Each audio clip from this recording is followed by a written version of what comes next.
여기 중국 교수의 세뇌에 속아 기대 없이 한국에 방문하게 된 스페인 국립 전통 무용팀이 있습니다.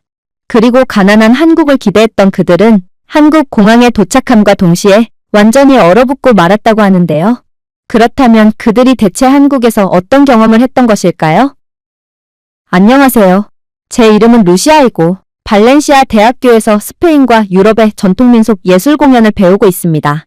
저희 공연은 수십 년 동안 지역사회, 문화박람회, 심지어 대사관에서도 환영받았습니다. 그러나 대학 측이 중국에서 새로운 교수를 초청하면서부터 저희의 유서 깊은 공연팀은 완전히 무너지기 시작했죠. 중국인 린 교수는 유럽 전통춤에 대한 식견이 전혀 없었고 저희로 하여금 한복을 입기를 강요하며 또 중국식 춤을 안무에 끼워 넣기도 했어요. 나중에 알고 보니 한복은 한국의 전통옷이라고 했지만 린 교수는 한복은 의심의 여지 없이 중국의 전통옷이라며 저희를 세뇌시켰죠.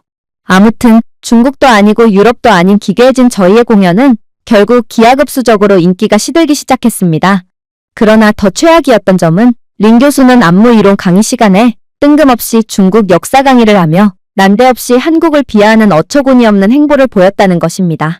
여러분들은 절대로 한국이라는 나라에 가면 안 됩니다. 한국은 중국의 모든 것을 자신의 것이라고 우기는 사기국가거든요.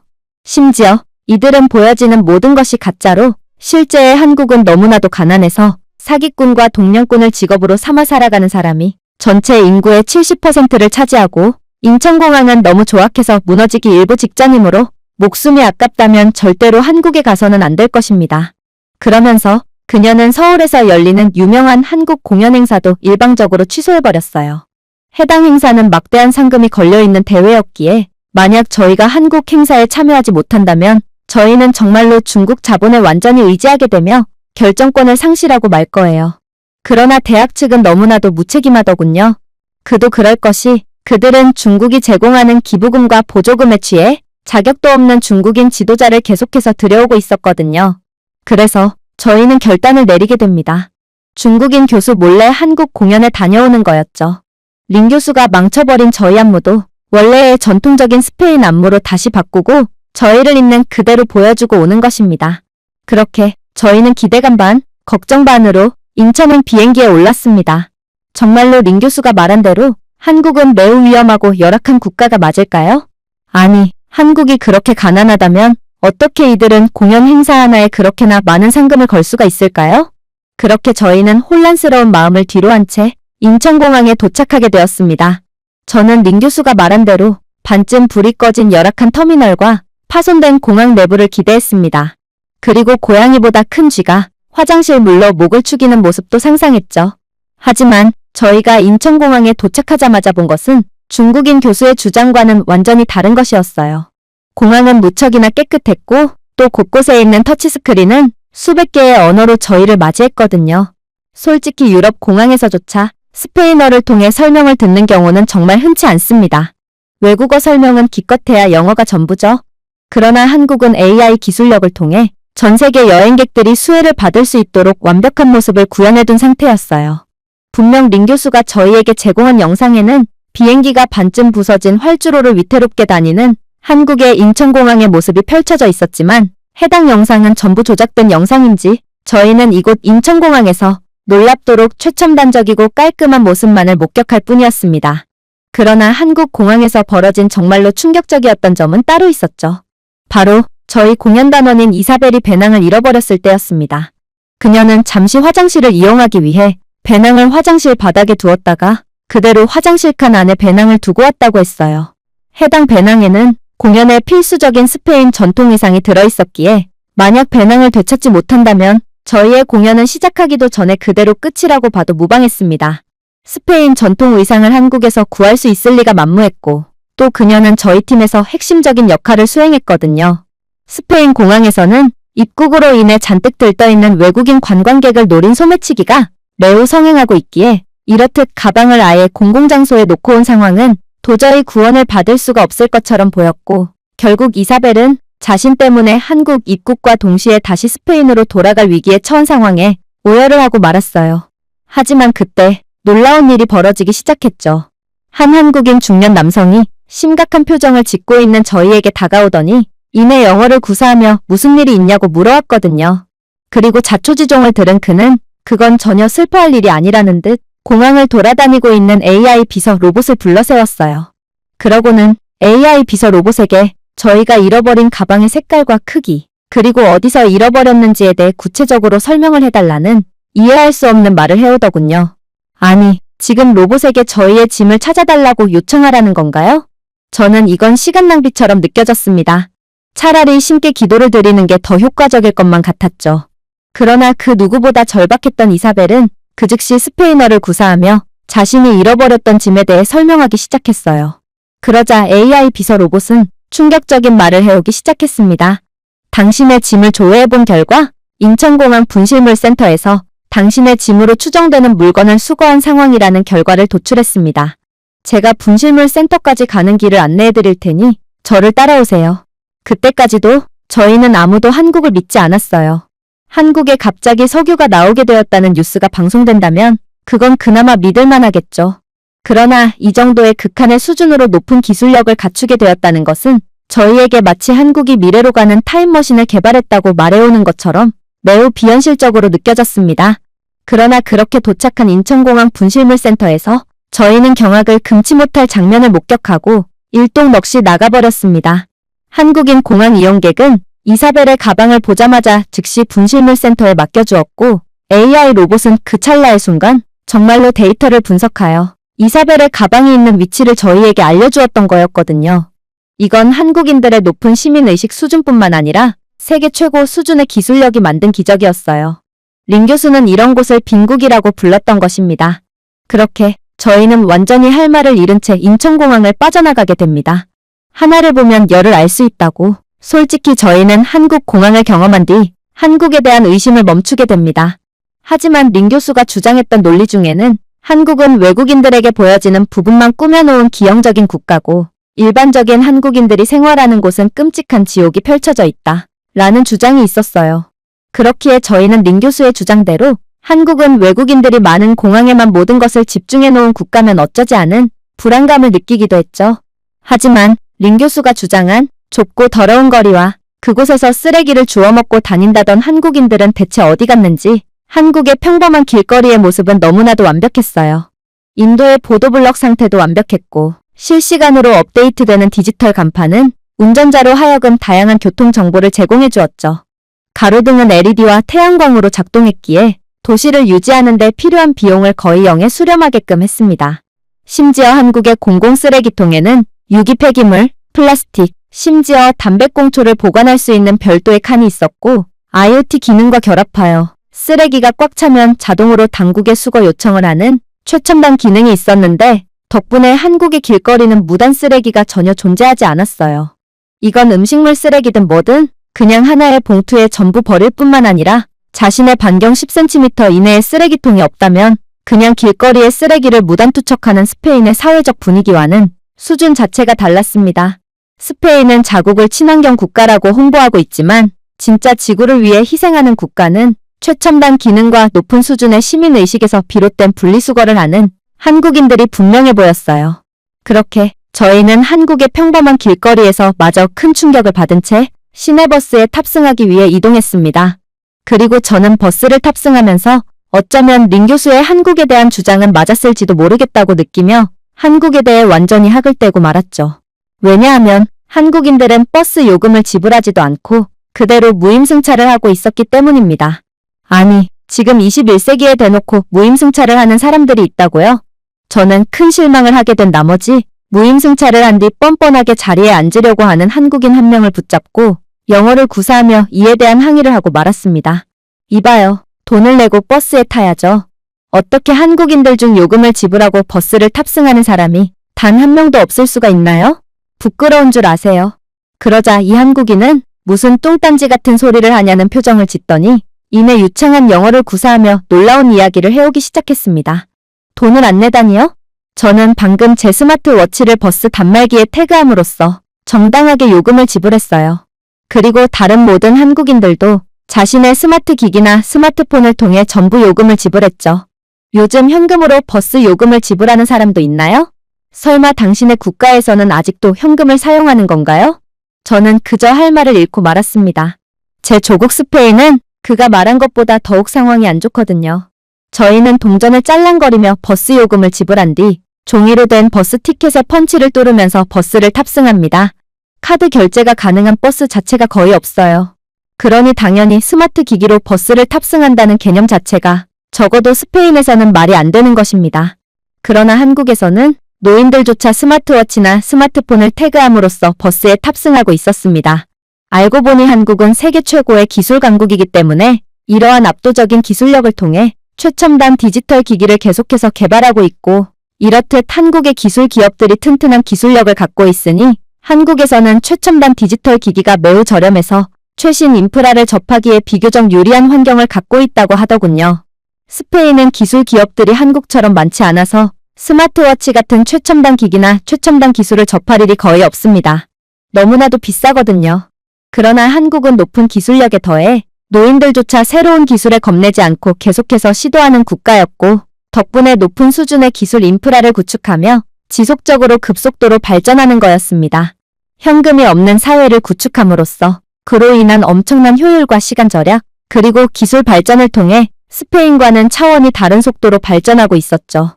그야말로 한국인들은 무임승차나하는 수준 낮은 사람들이라고 생각했던 저는 오히려 제 수준이 낮았던 상황에 완전히 얼이 빠지고 말았죠.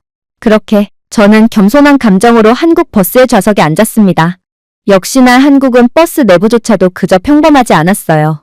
스페인의 싸구려 천조가리 좌석이 아닌 가죽으로 된 편안한 좌석은 물론이고, 버스를 정차시킬 수 있는 스톱 버튼도 여기저기에 있었죠. 스페인에서는 버스를 정차하기 위해서는 운전자에게 소리를 지르며 자신이 다음 정류장에서 내릴 것이라고 알려야 합니다. 왜냐하면 스페인 버스의 정차 버튼은 진작에 고장난 지 오래지만 스페인 특유의 느린 시스템 때문에 정차 버튼은 수리될 기미가 보이지 않거든요. 저는 한 번은 버스기사가 제 외침을 듣지 못했다는 이유로 버스에서 내려 5km나 뒤로 걸어간 적도 있을 정도로 한국에서는 너무나도 당연한 일상은 스페인에서는 꿈만 같은 상황입니다. 하지만 가장 충격적이었던 점은 따로 있었어요. 이사벨이 갑자기 웬 혼잣말을 시작하길래 저는 그녀가 대체 뭐라는 건가 싶어 이상한 눈초리로 쳐다봤는데, 저는 이내 이사벨의 행동의 비밀을 깨닫고 경악을 금치 못하고 말았거든요. 알고 보니 그녀는 이곳 버스에서 스페인에 계신 자신의 부모님과 영상통화를 하고 있던 것입니다. 그것도 고화질로 말이죠. 저는 그녀의 겁없는 행동에 기겁을 하고 말았습니다. 고화질 영상통화요? 스페인에서는 저화질로 영상통화를 한다고 해도 엄청난 비용이 소요됩니다. 그런데 집이 잘 사는 것도 아닌 이사벨은 도대체 무슨 용기로 고화질 영상통화를 한다는 말인가요? 그녀는 분명 엄청난 데이터 요금이 청구된 고지서를 받아들고 눈물을 흘리고 말 것입니다. 하지만 제가 호들갑을 떨자 이사벨은 충격적인 반응을 보일 뿐이더군요. 루시아, 잘 봐. 이곳은 분명 시내버스 아니지만 고화질의 와이파이가 무료로 제공되고 있어. 나는 데이터나 통신요금을 이용해서 영상통화를 하는 게 아니야. 와이파이를 이용해서 영상통화를 하는 거지. 그러니 내가 지불할 요금은 전혀 없어. 이건 말도 안 됐어요. 스페인 버스에서는 와이파이는커녕 데이터조차 제대로 안 터집니다. 그런데 어떻게 한국에서는 버스에서 고화질 영상통화가 가능할 정도의 빠른 속도의 와이파이가 무료로 제공될 수가 있단 말인가요? 이건 스페인의 인프라를 완전히 개발도상국쯤으로 만드는 장면이었기에 저는 그저 도시로 갓 상경한 시골 사람처럼 그저 기겁을 하며 머리를 감싸줄 뿐이었습니다. 그 외에도 한국 버스는 승객의 편의를 위해 수많은 놀라운 기능이 탑재된 상태였는데요. 제가 좌석 옆에 있는 QR코드를 스캔하니 QR코드는 제게 경로 정보, 안전 가이드, 명상 음악까지 제공했고, 저는 이렇듯 마치 사설 차량처럼 완벽한 개인 맞춤화를 제공하는 한국의 대중교통 수준에 그저 말문이 막히고 말았습니다. 스페인 버스에서는 이러한 QR코드 대신 약물을 판매하는 명함과 버스 좌석 사이에는 출처를 알 수 없는 주사기가 굴러다니며 험악한 분위기를 연출하고 있기에 아이 혼자 대중교통에 탑승하는 것 자체가 불가능합니다. 그러나 한국 버스는 애초에 모든 정보를 제공하고 있었기에 이곳 버스에는 초등학생 혼자 탑승한 경우도 심심치 않게 찾아볼 수 있었어요. 하지만 한국은 무슨 이런 것 가지고 놀라냐는 듯 제게 더욱 말도 안 되는 장면을 보여주기 시작하더군요. 왜냐하면 한국 버스 창가 밖에 펼쳐진 광경을 감상하다 보니 저는 한국은 도로와 바로 붙어있는 곳에도 세련된 아파트 및 주거 단지가 구축되어 있다는 사실을 파악하게 되었거든요. 스페인에서는 이런 도로 옆에는 필연적으로 빈민가가 형성되어 있습니다. 매우 시끄러워서 아무도 이곳에서 살려고 하지 않거든요. 이는 곧 슬럼가를 형성하며 스페인의 사회적 문제를 야기합니다. 하지만 나중에 알고 보니 한국은 이런 경우 최첨단 소재를 사용한 방음벽을 설치하여 도로로부터 나오는 소음을 원천 차단하고 있다고 하더라고요. 그리고 한국은 도로 옆에 녹지 공간을 조성해 놓았기에 먼지나 매연으로 인한 문제까지 해결한 상황이었어요. 그야말로 한국은 기술력과 아이디어 하나로 스페인에서는 100년이 넘게 골머리를 앓아온 문제를 단번에 해결한 상태였던 것입니다. 그렇게 저는 한국 버스에서 완전히 넋이 나간 채 하차를 하게 됩니다. 그런데 어떤 한국인 여성이 버스 창문 밖으로 저를 다급하게 부르더니 이내 제게 뭔가를 던져주더군요. 놀랍게도 그건 바로 제 무선 이어폰이었습니다. 저는 주머니에서 흘러나온 제 무선 이어폰을 미처 파악하지 못했는데 이를 한국인 여성이 파악하고 제게 전해줬던 거였죠. 저는 이제 스페인이었다면 어떤 결과가 발생했을 것인지에 대해 말씀드리지 않겠습니다. 그냥 제가 스페인의 카페에서 겪었던 이야기로도 충분할 것 같아요. 스페인에서는 제가 커피를 추가 주문하기 위해 잠시 자리를 비운 사이 누군가 제 샌드위치를 훔쳐갔다가 이 샌드위치 안에 머스터드가 있는지 물어본 적이 있습니다. 그는 자신은 겨자 알레르기가 있다며 만약 머스터드가 있다면 제게 책임을 물을 거라는 어처구니 없는 협박을 해오더군요. 스페인에서는 물건을 도둑맞으면 그건 물건을 제대로 간수하지 못한 사람의 책임이니 이렇듯 뻔뻔한 상황이 당연하다는 듯 연출되는 것입니다. 하지만 한국은 아무리 고가의 물건을 잃어버려도 결국에는 한국인들의 높은 시민의식 수준 덕분에 다시금 주인에게 물건이 전해지는 국가였습니다. 그렇게 저는 이제 놀라기도 지쳐 힘없이 이동을 계속할 뿐이었습니다. 도대체 린 교수가 말한 한국은 어디에 있는 것인가요? 어쩌면 린 교수는 자국인 중국의 형편없는 모습을 한국으로 둔갑시킨 것일지도 모릅니다. 가난하고 열악한 한국에 대한 영상들도 전부 중국에서 촬영된 채 조금의 편집 과정을 거친 영상이겠죠. 하지만 이러한 제 의심은 그다지 오래가지 않았습니다. 저는 이내 충격적인 위기를 겪게 되고 그대로 울음을 터뜨리고 말았거든요. 왜냐하면 저희가 예약한 숙소의 위치는 제 스마트폰에만 저장이 되어 있는데 저는 한국의 뜻밖의 모습에 너무나도 심취해 있던 나머지 스마트폰 배터리가 다 닳았다는 것도 인지하지 못했기 때문이었죠. 지금은 어느새 어두운 밤이 된 상황이었어요. 그런데 숙소의 위치는 전혀 파악할 수 없게 되었고 저는 스페인의 밤을 생각하며 금방이라도 무슨 위험한 일이 생길 것만 같아 온몸이 떨려왔어요. 카페라도 가서 스마트폰을 충전할까요? 아니요. 분명 전기도둑 취급을 받고 욕만 먹고 쫓겨날 것입니다. 스페인 카페는 아예 콘센트 구멍이 덕트 테이프로 막혀 있는데 이는 유럽에는 전기도둑이 너무나도 많기 때문입니다. 전기요금이 비싼 유럽에서는 전기 콘센트만 보면 몰래 자신의 개인적인 발전기에 연결하는 전기도둑들을 매우 흔하게 볼 수 있고 따라서 모든 유럽인들은 어려서부터 자신들의 전기 콘센트를 지키는 법에 대해 교육까지 받고 있는 상황이죠. 하지만 그렇게 절망을 하던 와중 이사벨이 외마디 비명을 지르기 시작했어요. 그녀가 가리킨 곳은 웬 놀이터였어요. 그리고 놀이터 벤치에는 무선 충전 패드가 존재하는 믿기지가 않는 상황이 펼쳐져 있었습니다. 심지어 한국의 기술은 정말로 세계 최고 수준인지 제 완전히 방전되었던 스마트폰은 이곳 벤치 무선 충전 패드에 올려놓은 지 20분도 되지 않아 거의 100% 수준으로 충전이 되더군요. 하지만 정말로 충격적이었던 점은 따로 있었어요. 한국은 이러한 벤치 무선 충전 패드를 태양열로 운영하고 있었고 낮에 충전된 태양열 에너지로 이곳 벤치 무선 충전 패드와 밤에는 가로등까지 운영하는 그야말로 완벽한 에너지 활용 기술을 갖고 있었거든요. 한국에서는 모든 인프라가 수준급임에도 이러한 친환경 에너지 재활용 덕분에 사회적 비용은 0원이었고 이 말은 한국인들은 세금 한 푼 내지 않고 이러한 극한으로 편리한 시설을 누리고 있다는 말이었습니다. 그러나 이사벨은 이곳 놀이터에서 저와는 다른 생각을 하더군요.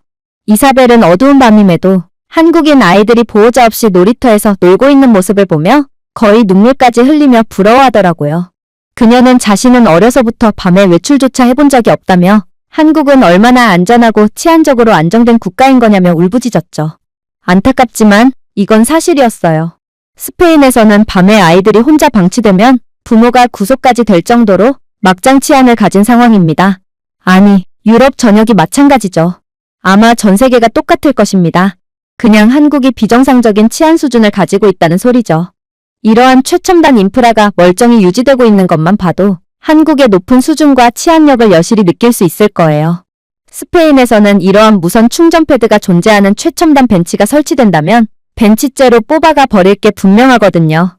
실제로 스페인에는 사회 인프라를 뜯어서 몰래 판매하는 전문 조직이 존재하는데 한 번은 저희 동네 근처에 특수 소재로 만든 벤치가 생기자 이들은 하루도 안 되어 그대로 분리해서 판매해버리더군요. 값어치가 조금이라도 나가는 소재의 공공시설은 그대로 뜯겨서 녹인 다음 철물점에 판매해버리죠.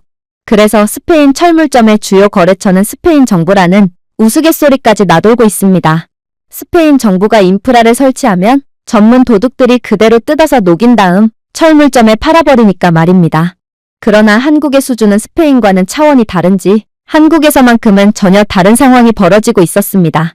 그리고 저는 임 교수가 대체 왜 그렇게까지 한국에 대한 없는 사실까지 지어내며 음해했는지, 그리고 중국인과 중국계 학생들이 왜 그렇게까지 한국에 열등감을 가졌는지 완벽하게 이해하게 되었습니다. 자신들이 수십 년은 노력해도 절대로 가질 수 없는 것들을 한국은 너무나도 당연하다는 듯 쉽게 구축해둔 상태였기에 욕심 많은 중국인들은 한국의 열등감을 가지지 않고는 못 배기는 거였죠. 그렇게 저희는 무사히 숙소에 도착했고 다음 날은 본격적인 공연을 위해 공연장으로 향하게 되었습니다. 하지만 이번에도 심각한 문제가 발생했습니다. 메인 스피커 컨트롤러가 고장났거든요. 이 컨트롤러가 없으면 제때 알맞은 음향을 틀 수가 없습니다. 그런데 당장 공연이 코앞인데 어떻게 이 컨트롤러를 수리할 수 있겠어요? 그야말로 저희 공연은 시작도 못 해보고 망해버릴 위기에 처해버린 것입니다. 하지만 이곳은 한국이었어요. 스페인이었다면 일주일은 지나서야 기술자가 도착할 것이고 컨트롤러를 한번 보고는 이내 수리 가능 여부만 파악하고 그냥 돌아가 버릴 것입니다. 그리고 한 달 뒤에야 다시 찾아와서 고쳐주겠죠. 스페인에서는 모든 일이 이런 식으로 비효율적으로 돌아갑니다. 그러나 한국은 극한으로 효율적이고 책임감 넘치는 국가였습니다. 저희의 사정을 들은 한국인 기술자는 30분 만에 그대로 도착하더니 이내 별것도 아닌 문제라는 듯 3분 만에 문제를 해결하고는 그대로 돌아가 버렸거든요. 그렇게 저희는 완벽하게 수리된 컨트롤러를 손에 들고 무대로 돌아왔지만 놀라움은 여기서 끝나지 않았습니다. 저희는 조명을 조정해야 했는데 아마 전문 조명 기술자가 하루 종일 작업해야 할 것처럼 보였어요. 그러나 한국에서는 그런 구식적인 방법을 사용하고 있지 않았습니다. 한국 공연 담당자는 앱으로 제어되는 스마트 조명 장비를 꺼냈습니다. 화면을 두드리면 조명이 스스로 회전하며 AI로 계산된 태양 궤적을 이용해 색온도와 각도를 조절했죠. 마치 마법 같은 느낌이었어요. 이게 바로 한국의 불가능 따위는 없는 압도적인 기술력이었습니다. 부끄럽게도 스페인에서는 공연 중에 문제가 생기면 해결하는 것이 아니라 예술로 재해석합니다. 세비야에서 한 번은 공연 도중 스포트라이트가 180도 회전하여 댄서 대신 쓰레기통을 밝히기 시작했습니다. 빛은 마치 빙이라도 된 것처럼 계속 회전했지만 이런 문제는 AI 기술력을 갖춘 한국에서는 절대로 일어날 수가 없는 문제였습니다. 또한 말라가에서 열린 커뮤니티 공연 중에 전기가 반쯤 나갔던 기억이 납니다. 전력 시스템이 열악한 스페인에서는 흔히 있는 일이죠. 그러나 한국은 세계 최고의 전력 시스템을 가진 국가로 애초에 전력 발전 기술을 유럽으로 수출까지 하는 국가입니다. 이게 바로 유럽을 모든 면에서 압도하는 한국이었어요. 그리고 한국 덕분에 저희는 완벽한 전통 공연을 펼칠 수 있었습니다. 세르반테스를 그림자 인형과 플라멘코 리듬으로 재해석한 스페인 민속 공연이었기에 한국적인 요소는 없었어요. 하지만 그럼에도 한국인들은 높은 수준의 관객 매너를 보여주며 저희에게 아낌없는 박수를 보내주었습니다. 중국인들은 유럽 전통 공연을 보러 왔음에도 중국적인 요소가 없으면 야유를 퍼붓고 술병까지 던져댑니다. 아예 공연 진행조차 못하도록 레이저 테러와 조명의 돌까지 던져대죠. 그러나 한국은 다양한 문화를 존중할 줄 아는 진정으로 수준 높은 사람들이었고 저희 모두는 이러한 한국의 아름다운 모습에 눈물을 흘리며 한 가지 다짐을 하게 됩니다. 저희가 한국에서 겪었던 모든 것들을 현재 중국 자본에 거의 점령당하고 세뇌당한 스페인 전역에 알리는 것입니다. 물론 쉽지 않은 싸움이겠지만 저희는 분명 한국에 진 빚이 있었거든요. 제가 준비해온 내용은 여기까지입니다. 끝까지 시청해주셔서 진심으로 감사드리며 여러분들의 구독과 좋아요, 알림 설정은 영상 제작에 큰 힘이 됩니다. 이상 세모튜브였습니다.